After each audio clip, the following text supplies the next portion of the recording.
Commissioner, my name is McMillan, initials BI of Council. I appear for Ms Gates, instructed by Creevy Russell Lawyers. Thanks, Mr Millen. Ms Gates, do you have any objection to taking the oath? No. Thank you. Please stand, take the Bible in your right hand and repeat after me. The evidence which I shall give in these proceedings shall be the truth, the whole truth, and nothing but the truth. So help me God. Is your name Donna Gates? It is. Ms Gates, you are the councillor for Division 1 in the Gold Coast City Council? Yes. Having been elected to that position in 2016 elections? I was unopposed at the 2016 election. Okay. You're now Deputy Mayor, correct? Yes. You're appearing today in response to an attendance notice, is that right? I am. Can I just show you this firstly? Thank you.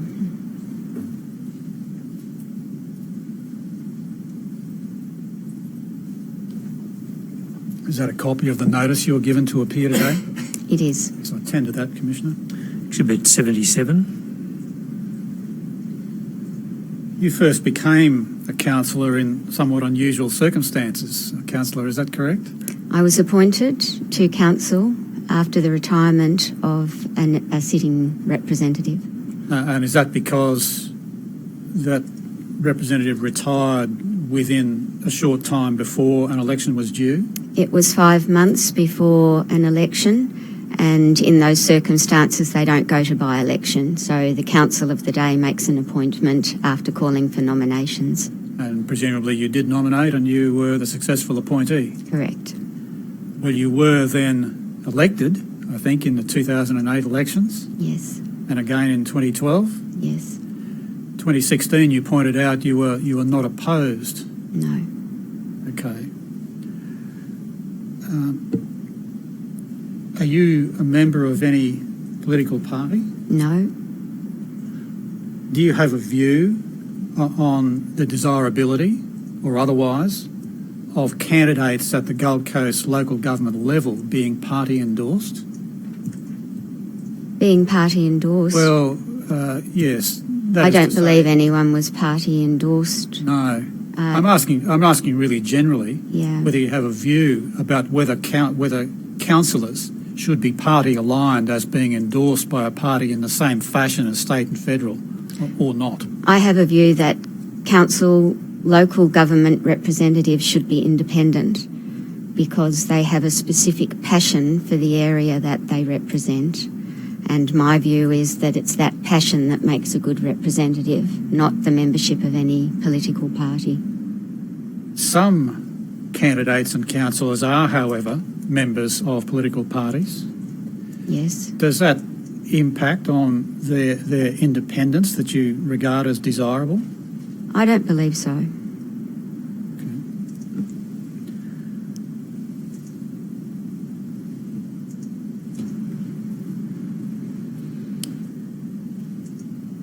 You found out, I think, about 5 weeks before the 2016 election that you were not going to be opposed? Something like that. And one consequence is that you didn't have to print out vote cards? No. Or man booths? Right. Must have been a relief, I assume? Big relief. Okay. But you had, however, undertaken some fundraising in the course of the 2012 to 2016 term, correct? Yes. Just want to ask you a bit about that. Sure. How did you undertake fundraising for the purpose of your anticipated 2016 campaign? I had 2 fundraising events, which were race days, whereby a database of potential attendees was formed and invitations issued. In what years were they held? 2014 and 2015. Were they the only 2 fundraising functions you conducted during that term? Yes. You mentioned a database of potential invitees. Mm-hmm. How was such a list devised, selected? Initially, probably for the 2008 campaign, my son assisted with the beginnings of a database, and as time went on, I used email addresses from contacts that I had made over the term of my representation. Well, were the invitees then persons with whom you had some contact, or were you casting the net wider? I cast the net wider. I'm really interested to know how you selected persons who might be on your invitation list. Were there any criteria? No. How did you go about it then? Did you just have the phone book or what? When my son started with his staff the initial list, it was simply based on businesses in the area of my representation. So that was the initial construction, and a lot of businesses that I had no knowledge of or contact with formed part of that initial database, which grew over the years, obviously, through my representation. So the focus initially, at least, was on businesses in your division? Yes. You say that grew to include what kinds of people beyond the business community?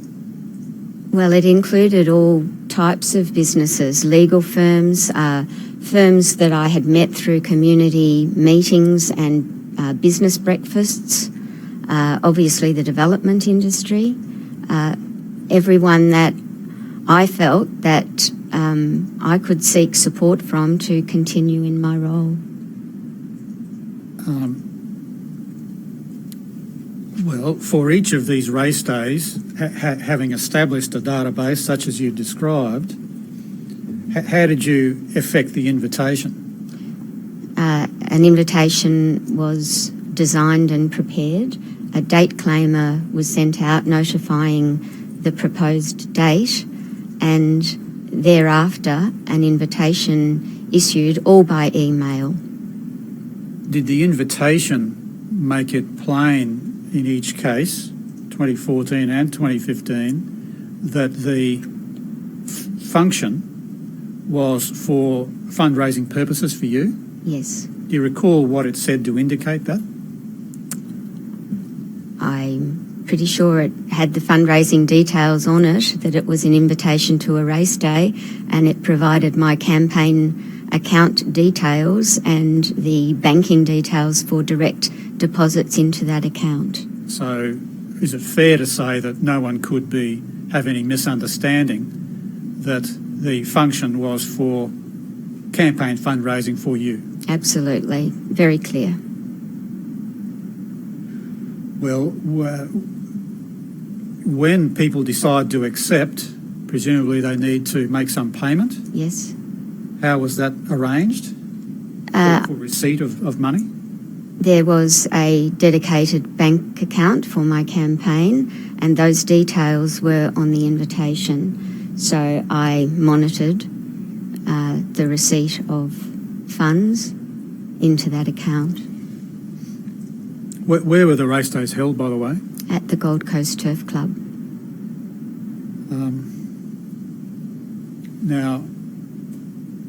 So all of the money by way of subscriptions to the day came into your dedicated bank account? It did. And on the other side of the coin, there are expenses to be met for the conduct of these race days? Yes. They come out of the same account? Yes. So you, for all intents and purposes, kept a dedicated bank account? Absolutely. As required? Absolutely.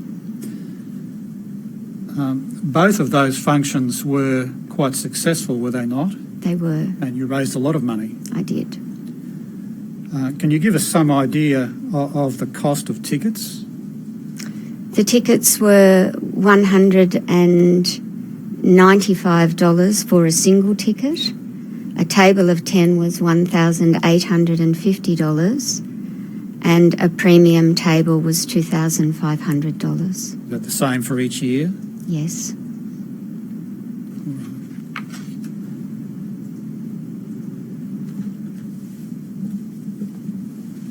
As to the details of what was raised, you've set them out at some length in a disclosure return, have you not? Yes. Can I take you to that? Sure. I'll show you this. Thank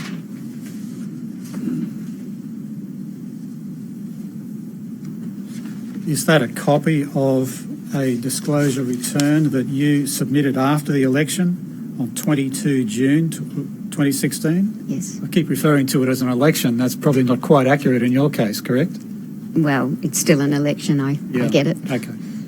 But that's your return? Yes. And it discloses, doesn't it, the amounts that were raised across each of the 2 race days, Yes. being in total just under $174,000? My return.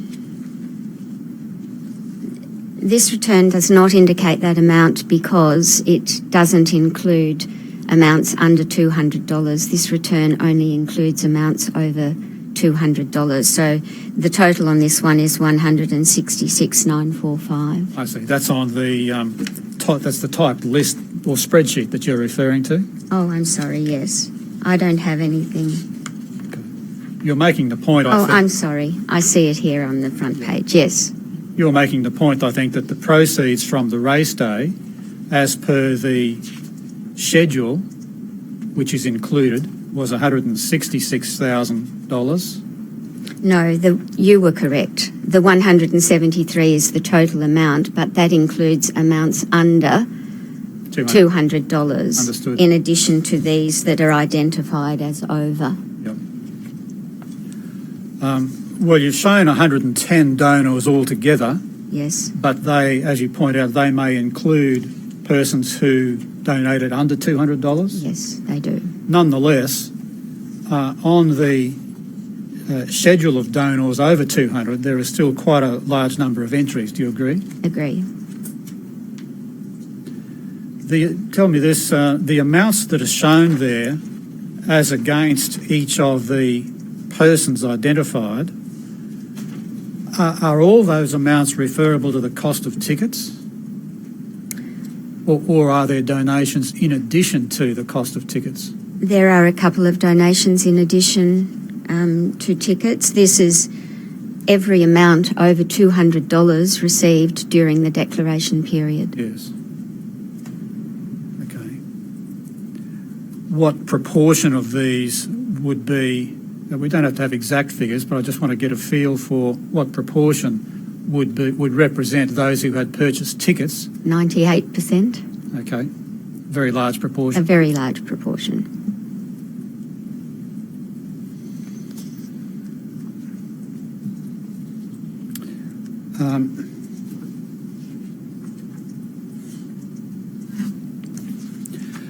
Even as we look down the list of donors, there are some names that are obviously referable to property interests or development interests, correct? Correct. Without perhaps going through the whole thing, you may be aware of an ABC News article in July 2016 that referred to your disclosure return and suggested that of the amount shown, 166,000 or so, about 120,000 was referable to the property industry. And I'm not aware of that media, no, but okay. I would suggest that's probably correct. You say that sounds right? Possibly. Well, the article goes on to say that $80,000 of the money that's set out in the schedule comes from property developers. Right. Does that sound correct? I honestly haven't gone into that detail, but significantly there were a lot of property interests at my race day. At the least, some tens of thousands of dollars. Yes. In that category. Yes. Perhaps up to $80,000. Yes. And as we've noticed already, there are a lot of names of amounts ranging between 390 or so, up to 5,000 or more? Yes. Well, can I ask you this then? Having regard to the extent of financial support from property developers and other property interests, and given the wide number of donors, how do you go about managing actual or perceived conflicts between doing council business and the fact that property interests and property developers have substantially assisted your campaign? I've maintained a list of donors and I carefully scrutinise the agendas which we get. We have 2 meeting rounds a meeting round each week and a full council thereafter, and I scrutinise the agendas to be sure that I identify any of the consultants to the industry or development industry that have provided me with support. Do you use a list such as this? Yes. I'm referring to the list on your disclosure return. Yes. Well, what course do you follow then if council business concerns an application or some other kind of business that concerns directly one of your donors? I make a declaration of the possibility of a perceived conflict at council meetings. I have in the main stayed in the room to vote in the public interest because I firmly believe that that's what I need to do. Well, what criterion do you apply between occasions when you stay in the room, which I think you said is what you do in the main, Yep. and when you excuse yourself? What's the criterion? I have not excluded myself from any decision based around a property application that I can recall in the term you refer to. I would exclude myself on the basis of any conflict of interest that I may have in terms of my membership of a board. So it's board membership? Board membership and... The trigger to excusing yourself? Yes, I have felt that I represent the Northern Gold Coast. It's probably the most rapidly growing area in our country, and my knowledge now of the area extends over 20 years. I have felt there's more benefit in my being in the room to represent the community interests than my being outside of the room where others don't have as significant experience. And so I have firmly maintained my position of being in the room to get the best community outcome. Would you accept, however, that there's a place in local government for the appearance of impartiality? Appearance of impartiality, I emphasise. Well, I believe that I have been an honest and forthright representative. I don't think there's any problem with my integrity as far as my representation is concerned, regardless of any funds that I may have raised to help me ensure that I'm there. Well, for the community to accept that, are you reliant on their view of your integrity? I'm relying on my view of my integrity. It's your own view? It's my own view. And people have to take that on trust? I believe I comply in every way by declaring the possible perception of a conflict of interest, but by doing the right thing if I'm in the room. Well, you've explained your position clearly, Yep. Thank you. But I'm just wondering whether you accept that leaves people to wonder about the appearance of impartiality, notwithstanding your declarations of integrity. It's possible.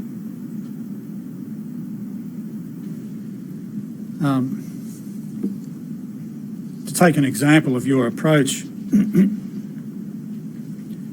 may be aware of an article last year in August in the Gold Coast Bulletin about a development at Pimpamar. I remember that well. The author of the article questioned your voting on a development application involving one of your donors Yes. who had attended your race day, correct? Yes. And contributed $500 to your campaign fund Yes. by that means. Yep. You declared a conflict of interest on that occasion, I think, concerning that development application. I did.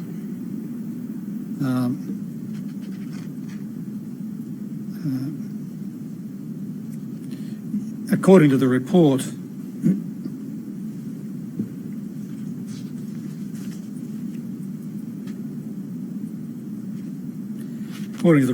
you said that you were comfortable voting, guided as you were by recommendations made by council officers. I was, but I made some changes that I wasn't happy with, that I felt would be a better legacy for that area. And that was wider street frontages, and that's the one thing. And I believe there was another one, I can't remember what it was, but the applicant had wanted 11-metre frontages and I wanted 12 because I feel that it provides a better outcome for the community. So I had that change implemented.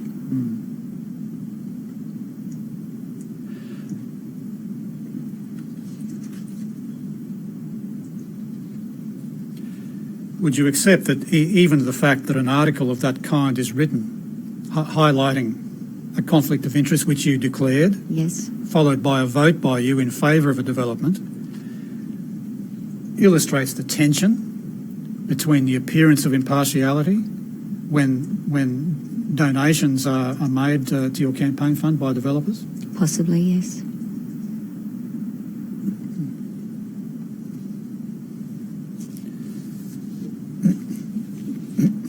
Can I just ask you if you have a view about whether there is a better model for funding of local government campaigns than to receive large sums from developers and then simply make the declaration of interest and continue to vote as you in the main do? I have felt that I've complied with the current regulations. If the regulations were differently constructed, it wouldn't concern me.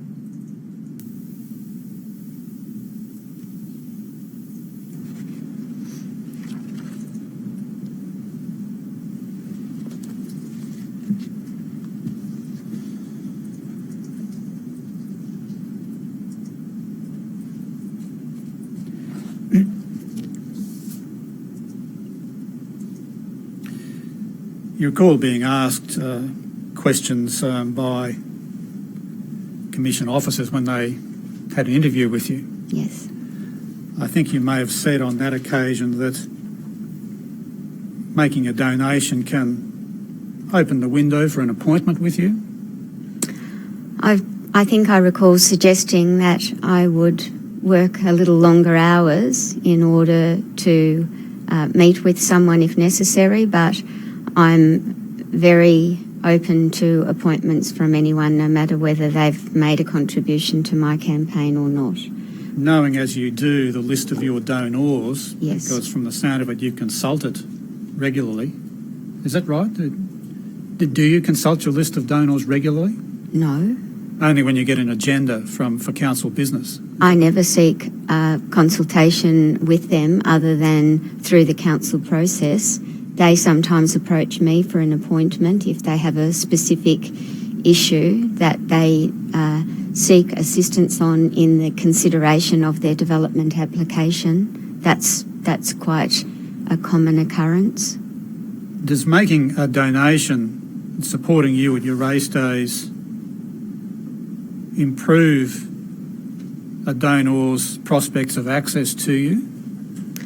No, but in all honesty, I would just make my day either start earlier or finish later to try and make myself available if it was something that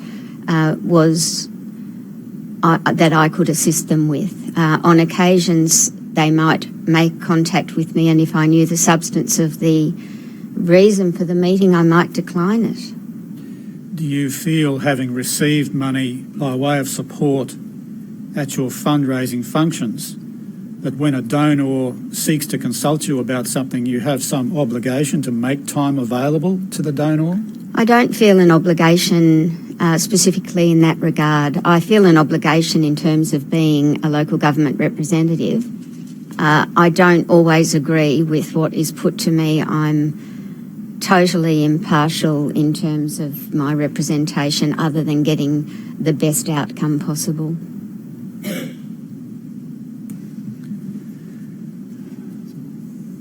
That's the evidence, Commissioner. Mr Rice, did you want to attend to that disclosure return? Yes, I hadn't done so. I attended that disclosure return. That's Exhibit 78. And did you wish to attend to that more recent newspaper article you asked questions about, the August one? No. I was really using it as an example to explore some of the issues, Commissioner. I hadn't proposed to tender it. That's all right, thank you. Mr Millen, do you have any questions? I have no questions. Thank you, Commissioner. Thank you. Ms Gates, you're excused. Thank you, Mr Chairman. Mr Rice, I noticed the time. Do you wish to have the morning break slightly earlier before you call your next witness? Might be convenient, Commissioner. Yeah. So if we adjourn now and resume at 11:30.